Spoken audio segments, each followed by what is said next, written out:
જય શ્રી કૃષ્ણ. નમસ્કાર સર્વે ભક્તજનોને. સ્વાગત છે તમારું આ ચેનલમાં.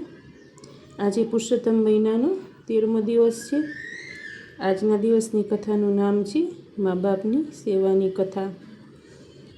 એક ગામ હતું. તેમાં એક વૃદ્ધ ખેડૂત રહેતો હતો. તેની પત્ની પણ વૃદ્ધ હતી. તેમને 4 દીકરાઓ હતા. બધા દીકરાઓ પરણાવેલા હતા. 4 દીકરાઓ વારા ફરતી મા બાપથી અલગ થઈ જુદા રહેતા હતા. ખેડૂત અને તેની પત્ની વૃદ્ધ હોવાથી કંઈ કરી શકે તેમ ન હતા. છતાં રગડદગડ કરી તેઓ પોતાનું પેટીયું ભરી લેતા. તેઓ દીકરાઓ અને વહુઓના ઓશિયાળા થવા માગતા ન હતા. એવામાં પુરુષોત્તમ માસ આવ્યો એટલે ખેડૂતે પોતાની પત્નીને કહ્યું, આપણે કોઈ એક દીકરાની ભેગા રહીએ અને પુરુષોત્તમ માસનું વ્રત કરીએ. પત્નીએ હા ભણી એટલે તેઓ મોટા દીકરાને ઘેર ગયા. મોટા દીકરા અને તેની વહુએ તેમને આવકાર આપ્યો. વાતમાં ખેડૂતે જણાવ્યું, પુરુષોત્તમ માસ આવ્યો છે એટલે અમે 1 મહિનો તમારે ત્યાં રહીશું, વ્રત કરીશું, કથા વાર્તા સાંભળીશું અને પુરુષોત્તમ ભગવાનનું ભજન કરીશું. જ્યાં 1 મહિનો રહેવાની વાત આવી એટલે મોટા દીકરા અને વહુનું મોં વંકાણું. તેમણે કહ્યું, અમારે ત્યાં સૂવાની સગવડ નથી, જેથી તમે નાનાને ત્યાં રહો. ખેડૂત અને તેની પત્ની ત્યાંથી ઉઠીને તેનાથી નાનાને ત્યાં ગયા. તેમને મા બાપ ઘણા દિવસે આવ્યા છે જાણી આવકાર આપ્યો.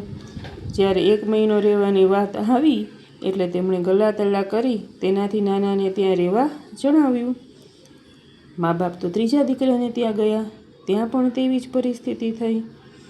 છેવટે કંઈક નિરાશ વધને તેઓ સૌથી નાનાને ત્યાં ગયા. નાનો સમજુ અને વિવેકી હતો. તેની વહુ પણ સમજુ હતી. તેમણે પોતાને ત્યાં મા બાપને રાખ્યા. દરરોજ ડોસા ડોસી નદીએ જઈને સ્નાન કરી કથા વાર્તા સાંભળીને ઘેર આવતા. નાની વહુ તેઓના હાથમાંથી એમના ભીના કપડાં લઈ દરવાજા ઉપર રાખતી. દરવાજા પાછળ એક કોઠી હતી. વૃદ્ધાવસ્થાને લીધે તેઓ ભીના કપડાં બરોબર નીચોવી શકતા નહીં. તેથી તેમાંથી પાણીના ટીપાં નીતરીને કોઠીમાં પડતા. ઘરનાને કોઈને ખબર નથી કે આ પાણીના ટીપાં મોતીના દાણા બને છે. ડોસા ડોસી એકટાણું કરતા. તેથી નાના દીકરાની વહુ દરરોજ જુદી જુદી જાતનું જમવાનું બનાવીને સાસુ સસરાને ખવડાવતી અને પાસે બેસી પંખો નાખતી. આ જોઈ ડોસા ડોસીની આંતરડી તેમને આશીષ આપતી. એમ કરતાં પુરુષોત્તમ માસ પૂર્ણ થવા આવ્યો. ડોસા ડોસીએ 2-4 બ્રાહ્મણોને જમાડી કંઈક દાન દક્ષિણા આપી તેનું ઉજવણું કરવાનું વિચાર્યું. તેમની પાસે 2 પૈસા હતા તે તેમણે પોતાના નાના દીકરા અને વહુને આપ્યા અને ઉજવણું કરવાનું સૂચવ્યું. પુરુષોત્તમ માસના છેલ્લા દિવસે કંઈક કામ પડતા વહુએ કોઠીમાં જોયું તો તેને કંઈક ચમકતું દેખાયું. તેણે અંદર હાથ નાખ્યો તો તેના હાથમાં મોતીના દાણા આવ્યા. તેણે તરત પોતાના પતિને બોલાવીને આ બતાવ્યું. બંને તેમાંથી થોડાક મોતી લઈ ગામના ઝવેરી પાસે ગયા અને બતાવ્યા. ઝવેરીએ તે સાચા મોતી છે તેમ જણાવ્યું. તેમણે તેમાંના થોડા મોતી વેચી રોકડ રકમ લઈ ઘેર આવ્યા. મા બાપના પ્રતાપથી અને પુરુષોત્તમ ભગવાનની કૃપાથી આ બધું થયું તેમ તેમણે માન્યું.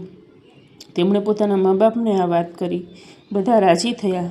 હવે 2-4 બ્રાહ્મણોને બદલે 51 બ્રાહ્મણોને નોતરા આપ્યા. પોતાના ભાઈઓ ભાભીઓને પણ જમવા બોલાવ્યા. સગાવાલાઓને પણ જમવા બોલાવ્યા. સારી રીતે ઉજવણું કરવામાં આવ્યું. 51 બ્રાહ્મણોને પણ સારી દક્ષિણા આપી. 3 ભાઈઓ અને તેમની વહુઓ ભેગા થઈને આપસમાં વાતચીત કરવા લાગ્યા કે નાના પાસે આટલી બધી સંપત્તિ ક્યાંથી આવી. ચોક્કસ આમાં કંઈક ગોટાળા છે. તેઓ તરેના તર્ક વિતર્ક કરવા લાગ્યા.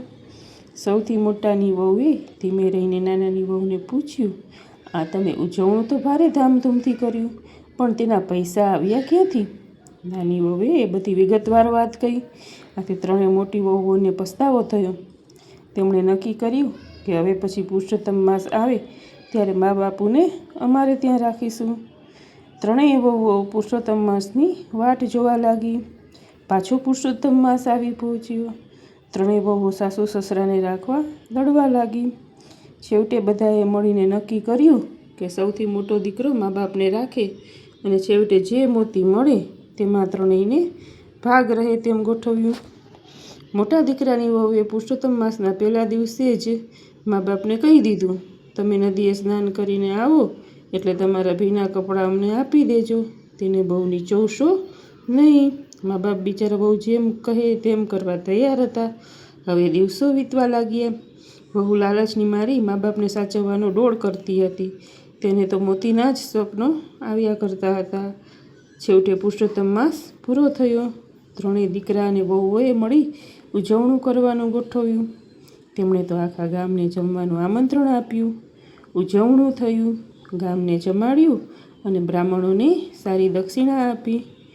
બધું કામ પતી ગયા પછી ત્રણેય દીકરા અને વહુઓ જ્યાં કોઠી રાખી હતી ત્યાં ગયા અને કોઠીમાં હાથ નાખી મોતી લેવા પ્રયત્ન કર્યો તો તેમના હાથમાં માટીવાળું પાણી આવ્યું. આથી ધીરજ ન રહેતા 6 જણાએ કોઠીમાં હાથ નાખ્યો. તેમના ભારથી કોઠી હેઠી બેઠી. અંદર જોયું તો મોતી શેના હોય? પાણી પીને કોઠી ઢીલી થઈ ગઈ હતી. આ જોઈ સૌના મોં પડી ગયા.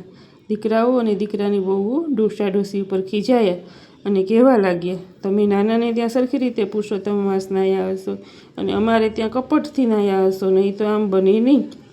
ખેડૂતે કહ્યું, દીકરાઓ, અમે તો એક જ ભાવથી નાહ્યા છીએ, પણ તમારો સ્વાર્થ અને લોભ તમને નડ્યો છે. ભગવાન તો બધુંય જાણે છે. તે કોઈનાથી છેતરાતો નથી, પણ આપણે જ છેતરાઈએ છીએ. બોલો શ્રી પુરુષોત્તમ ભગવાનની જય. ધન્યવાદ.